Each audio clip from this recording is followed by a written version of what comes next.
ನೀರಿಗಾಗಿ ಜನ ಪರದಾಟ, ನಿರ್ಲಕ್ಷ್ಯ ತೋರಿದ ಅಧಿಕಾರಿಗಳು. ತಾಲೂಕಿನ ಚಕ್ಕಲಿ ಗ್ರಾಮದಲ್ಲಿ ಬೇಸಿಗೆ ಆರಂಭದ ಹಿನ್ನೆಲೆ ನೀರಿಗೆ ಹಾಹಾಕಾರ ಶುರುವಾಗಿದೆ. ಕಳೆದ 15 ದಿನಗಳಿಂದ ಕುಡಿಯುವ ನೀರಿಲ್ಲದೆ ಗ್ರಾಮಸ್ಥರು ಸಿಟ್ಟಿಗೆದ್ದು ಗ್ರಾಮಸ್ಥರು ಗ್ರಾಮ ಪಂಚಾಯಿತಿಗೆ ಬೆಂದಿಗೆ ಹಿಡಿದು ಮುತ್ತಿಗೆ ಹಾಕಿದ ಘಟನೆ ಜರುಗಿದೆ. ಗ್ರಾಮದಲ್ಲಿ ಕುಡಿಯುವ ನೀರಿಗಾಗಿ ಜನ ಪರದಾಡುವ ಪರಿಸ್ಥಿತಿ ನಿರ್ಮಾಣವಾಗಿದೆ. ಅಧಿಕಾರಿಗಳು ಹಾಗೂ ಜನಪ್ರತಿನಿಧಿಗಳು ಬೇಜವಾಬ್ದಾರಿ ಆಡಳಿತ ಎದ್ದು ಕಾಣ್ತಾ ಇದೆ. ಜನರ ಗೋಳು ಕೇಳುವವರು ಇಲ್ಲದಂತಾಗಿದೆ. ಅಧಿಕಾರಿಗಳು ಹಾಗೂ ಜನಪ್ರತಿನಿಧಿಗಳು ಜನರ ಜೀವನದ ಜೊತೆ ಚೆಲ್ಲಾಟವಾಡ್ತಾ ಇದ್ದಾರೆ ಎಂದು ಗ್ರಾಮಸ್ಥರು ಆಕ್ರೋಶ ವ್ಯಕ್ತಪಡಿಸಿದರು. ಕುಬೇರಪ್ಪ ಕೊಡಗಾನೂರು ಮಾತನಾಡಿ, ನಮ್ಮ ವಾರ್ಡ್ನಲ್ಲಿ ಕಳೆದ 6 ತಿಂಗಳಿಂದ ಕುಡಿಯುವ ನೀರಿಗಾಗಿ ಕಠಿಣ ಪರಿಸ್ಥಿತಿ ನಿರ್ಮಾಣವಾಗಿದೆ. ಚರಂಡಿ ಸ್ವಚ್ಛತೆ ಇಲ್ಲದೆ ಅನಾರೋಗ್ಯದಿಂದ ಸೋತು ಬೆಂದು ಹೋಗುವಂತಹ ಜೀವನ ನಮ್ಮದಾಗಿದೆ. ಅಧಿಕಾರಿಗಳು ಹಾಗೂ ಜನಪ್ರತಿನಿಧಿಗಳ ಗಮನಕ್ಕೆ ತಂದರೂ ಕೂಡ ಉಡಾಫೆ ಉತ್ತರ ಕೊಡುತ್ತಿದ್ದಾರೆ. ಗ್ರಾಮದಲ್ಲಿ ಚುನಾಯಿತ ಗ್ರಾಮ ಪಂಚಾಯಿತಿ ಅಧ್ಯಕ್ಷರು, ಸದಸ್ಯರು ಹಾಗೂ ಗ್ರಾಮ ಪಂಚಾಯಿತಿ ಅಭಿವೃದ್ಧಿ ಅಧಿಕಾರಿಗಳ ಗಮನಕ್ಕೆ ಸಾಕಷ್ಟು ಬಾರಿ ಹಾರಿಕೆ ಉತ್ತರ ನೀಡುತ್ತಿದ್ದಾರೆ. ಗ್ರಾಮದ ಜನರಿಗೆ ಕುಡಿಯುವ ನೀರಿಲ್ಲ. ಅವರು ಯಾವ ಕೆಲಸ ಮಾಡಿ ಊರು ಉದ್ಧಾರ ಮಾಡುತ್ತಾರೋ ಏನೋ. ಪ್ರತಿಭಟನೆ ವೇಳೆ ಸ್ಥಳಕ್ಕೆ ಆಗಮಿಸಿದ ಗ್ರಾಮ ಪಂಚಾಯತ್ ಅಭಿವೃದ್ಧಿ ಅಧಿಕಾರಿ ಎಸ್ಎಸ್ ರೀತಿ ಅವರಿಗೆ ಜನರು ಆಕ್ರೋಶ ವ್ಯಕ್ತಪಡಿಸಿ ತೀವ್ರ ತರಾಟೆಗೆ ತೆಗೆದುಕೊಂಡಿದ್ದಾರೆ. ನಿನಗೆ ಅಭಿವೃದ್ಧಿ ಮಾಡಲು ಆಗುತ್ತಿದ್ದರೆ ರಾಜೀನಾಮೆ ಕೊಡಿ ಅಂತ ತರಾಟೆಗೆ ತೆಗೆದುಕೊಂಡು ಬೇಜವಾಬ್ದಾರಿತನದ ಆಡಳಿತ, ಜನರ ಜೀವನದಲ್ಲಿ ಚೆಲ್ಲಾಟವಾಡಬೇಡ ಅಂತ ಆಗ್ರಹಿಸಿದರು. ಗ್ರಾಮದ ಸಮಸ್ಯೆಗಾಗಿ ಸಾರ್ವಜನಿಕರು ಪಂಚಾಯಿತಿ ಅಧ್ಯಕ್ಷೆ ಗಂಗವ್ವ ಜಂಗಣ್ಣವರ್ ಹಾಗೂ ಸದಸ್ಯರಿಗೆ ದೂರವಾಹಿನಿ ಮೂಲಕ ಕರೆ ಮಾಡಿದರೆ ಮದುವೆ ಮುಂಜಿ ಹಬ್ಬಗಳಿಗೆ ಬಂದಿದ್ದೇನೆಂಬ ಸಾರ್ವಜನಿಕರಿಗೆ ಉಡಾಫೆ ಉತ್ತರ ಕೊಡುತ್ತಿದ್ದಾರೆ.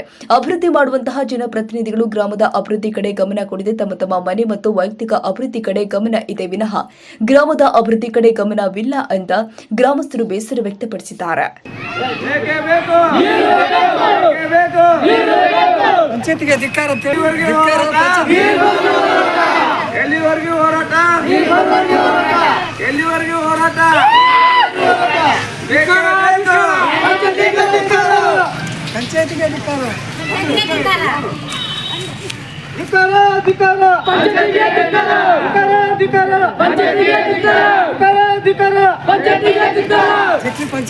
ನೀರು ಬರದೇ ಇರೋದು ಎಷ್ಟು ದಿನ ಆತ್ರಿ?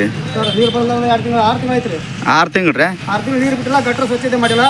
ಮತ್ತೆ ಇವ್ರು ಆರೋಗ್ಯ ಕಾಪಾಡಿ ಜನರು ಜೋಡಿ ಅವರು ಗ್ರಾಮ ಪಂಚಾಯತ್ ಒಬ್ಬ ಸದಸ್ಯತೆ ಮ್ಯಾಗ ಆದಿಲ್ಲ. ಗ್ರಾಮ ಪಂಚಾಯತ್ ಬಂದವ್ರ ಮೆಂಬರ್ ಸಂಬಂಧಪಟ್ಟರೆ ಯಾರು ಬಂದಿಲ್ಲ. ಮೇರೆಕ ಪಿಡಿಒ ಗಮನಕ್ಕೆ ಪಂಚಾಯತಿ ಕುಡಿಯೋರು ಯಾವತ್ತು ಬೇರೆ ಯಾರು ನೋಡಿಲ್ಲ ನಮ್ಮ ಏರಿಯಾದಾಗ. ನಿಮ್ಮ ವಾರ್ಡ್ ಮೆಂಬರ್ಗೆ ಹೇಳಿದ್ರೇನ್ರಿ? ಯಾರು ಬಂದಿಲ್ಲ ಮುಂದೆ. ಅಲ್ಲ, ವಾರ್ಡ್ ಮೆಂಬರ್ ಏನಂತಾರ್ರಿ? ವಾರ್ಡ್ ಮೆಂಬರ್ ಯಾರು ಮಾತಾಡ್ಸಿಲ್ಲ. ಜನಪ್ರತಿನಿಧಿಗಳು ಆಫೀಸರ್ ಕಡೆ ಬಂದು ಯಾರು ಕೇಳ್ಕೊಳ್ಳ್ರಿ ಅವರು. 6 ತಿಂಗಳು ಯಾರು ನೀರು ಬಿಟ್ಟಿಲ್ಲ. ಯಾಕೆ ಸಂಬಂಧಿಸಿಗಳು ಯಾರು ಕೇಳ್ತಾರಲ್ಲ ಅವರು. ಅಧ್ಯಕ್ಷರು ಮನೆ ಯಾರು ಸಭೆ ಬಂದ್ರೆ ಅವ್ರು ಸ್ಪಂದನ ಕೊಟ್ಟಿಲ್ಲ. ಗಟ್ರ ಎತ್ತು 20 ದಿವಸ ಪೈಪ್ ತೆಗೆದು ಹೋಗುದು ಒಳ್ಳೆ ಇವತ್ತಿವರೆಗೆ ಮುಚ್ಚಿಲ್ಲ. ಏನಂತಾರೆ ಅಧ್ಯಕ್ಷರು? ಅವ್ರು ಕೆಲಸ ಮಾಡ್ತೀವಿ ಅಂತ ಹೇಳ್ತಾರೆ. ಅವರು ಕೆಲಸ ಮಾಡಲ್ಲ ಅಂತ ಬೇರೆ ಮಾಡ್ತೀವಿ ಅಂತ ಹೇಳ್ತಾರೆ. ಇದುವರೆಗೆ ಕೆಲಸ ಮಾಡಲ್ರಿ ಅವರು. ಈ ತೆಗೆದು ಎಷ್ಟು ದಿನ ಆತ್ರಿ? 20 ದಿವಸ ಐತ್ರಿ ಅದು. 20 ದಿವಸ ಇದುವರೆಗೂ ಮುಚ್ಚಾಕ್ತಾ ಇರಲಿಲ್ಲ. ಬಂದಿಲ್ಲ. ಇವತ್ತು ನಾಳೆ ಇವತ್ತು ಇಷ್ಟ ಆಗ್ತದೆ ಅವರು. ಇದುವರೆಗೆ ಯಾರು ಪಂಚಾಯತ್ ಬಂದು ಯಾರು ಏನು ಸಮಸ್ಯೆ ಅಂತ ಯಾರು ಕೇಳಿ ಬಂದು ಜನರನ್ನ